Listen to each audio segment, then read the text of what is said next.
Assalamualaikum, welcome to Science Emporium. In today's lecture, we will be discussing questions from HRK Volume 1, Chapter number 1.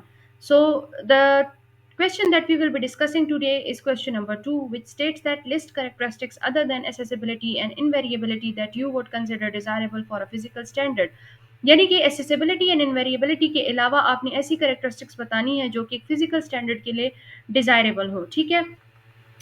So let's begin with the answer to the question number 2. So the desirable characteristics for a physical standard beyond accessibility and invariability includes precision, stability, reproducibility, traceability, durability, calibratability, fundamental basis, and minimal environmental sensitivity. So let's discuss each one by one. The first one is the precision. So the standard must enable highly accurate measurements with minimal uncertainty.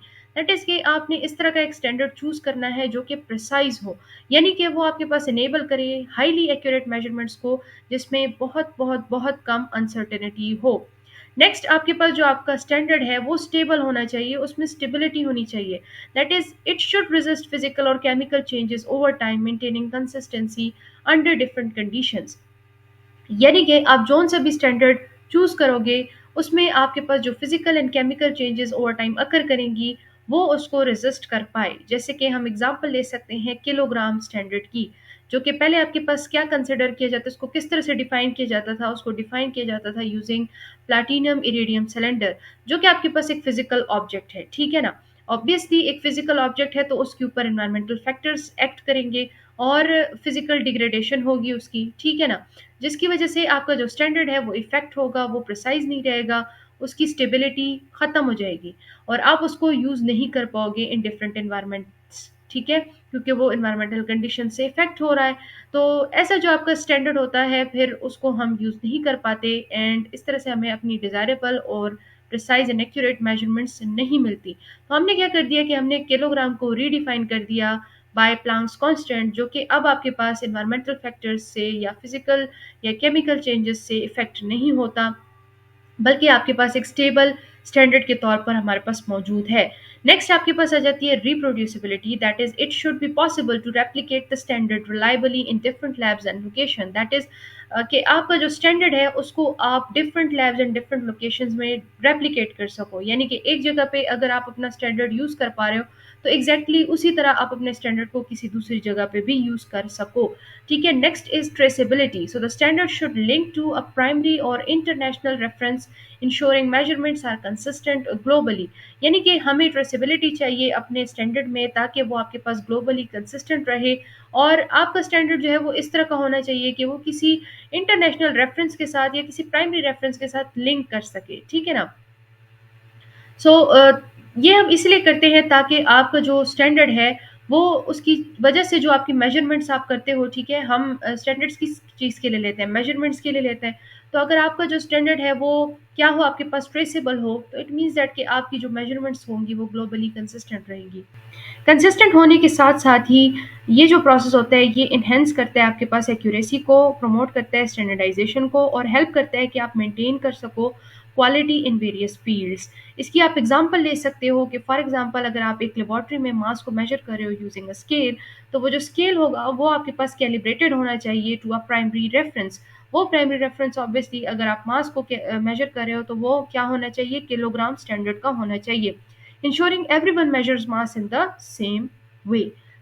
Next आपके पास आ जाती है durability. So physical standards must withstand with handling and environmental exposure without degradation, यानी कि जो आपके physical standards हैं वो आपके पास क्या करना चाहिए कि अगर उनको आप इन्वायरमेंट में एक्सपोज कर दो, ठीक है, इन्वायरमेंटल कंडीशंस में रख दो, तो वो उनको विथस्टैंड करें, उनको हैंडल कर सके और उसमें कोई डिग्रेडेशन ना आए, ठीक है ना। ये चीज़ हमने अभी ऊपर स्टेबिलिटी में भी डिस्कस की with by taking the example of kilogram. यहाँ पे हम चले लेंथ की एग्जांपल ले लेते हैं। आपके पास जो मीटर रूल्स होते हैं, अगर आपके पास वो स्टेनलेस स्टील का बना होता है तो आप देख पाते हो कि वो आपके पास ना तो रस्ट करता है ना कोरोड करता है, वो आपके पास मतलब एक स्टेबल रहता है थ्रू आउट।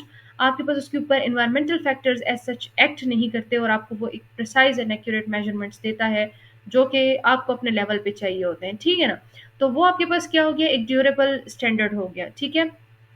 नेक्स्ट आपके पास आ जाती है कैलिब्रेटेबिलिटी, जिसमें हम स्टडी करते हैं कि the standard should allow instruments to be calibrated against it for accuracy. यानी कि आप जो है अपने इंस्ट्रूमेंट को एक ऐसे स्टैंडर्ड के अगेंस्ट कैलिब्रेट करो कि वो आपको एक एक्यूरेट रिजल्ट दे। जैसे कि हम यहाँ पे प्रेशर गेजेस की एग्जांपल ले सकते हैं, जिनको हम इस तरह से कैलिब्रेट करते हैं कि वो आपके पास 1 एटीएम प्रेशर रखें, ठीक है ना। आपको पता है कि आपका जो मर्करी बैरोमीटर था, जो सिंपल बैरोमीटर था आपके पास, उसमें आपने क्या देखा था कि आपका जो स्टैंडर्ड प्रेशर है वो कितना होता है, 1 एटीएम का होता है। तो अगर आप किसी भी प्रेशर गेज को यूज़ करते हो तो आप क्या करते हो कि उसको ट्यून कर देते हो या कैलिब्रेट कर देते हो टू 1 एटीएम प्रेशर, जो कि आपका एक स्टैंडर्ड है। तो अगर आप किसी इंस्ट्रूमेंट को क्या कर सकते हो, एक स्टैंडर्ड के अगेंस्ट कैलिब्रेट कर सकते हो, तो दैट मीन्स कि वो आपके पास कैलिब्रेटेबल है एंड अगेन वो आपके पास एक डिजायरेबल कैरेक्टरिस्टिक रहेगी फॉर अ फिजिकल स्टैंडर्ड। फिर आपके पास आ जाती है फंडामेंटल बेसिस। आइडियली आपके पास क्या होता है कि एक स्टैंडर्ड को टाइड कर दिया जाता है to unchanging physical constants. That is कि आप क्या कर देते हो कि अपने स्टैंडर्ड को एक कांस्टेंट के साथ लिंक कर देते हो। जैसे कि हमारे पास मीटर जो है, इसको हम कैसे डिफाइन करते हैं, we define it as the distance travelled by the light in a year, ठीक है।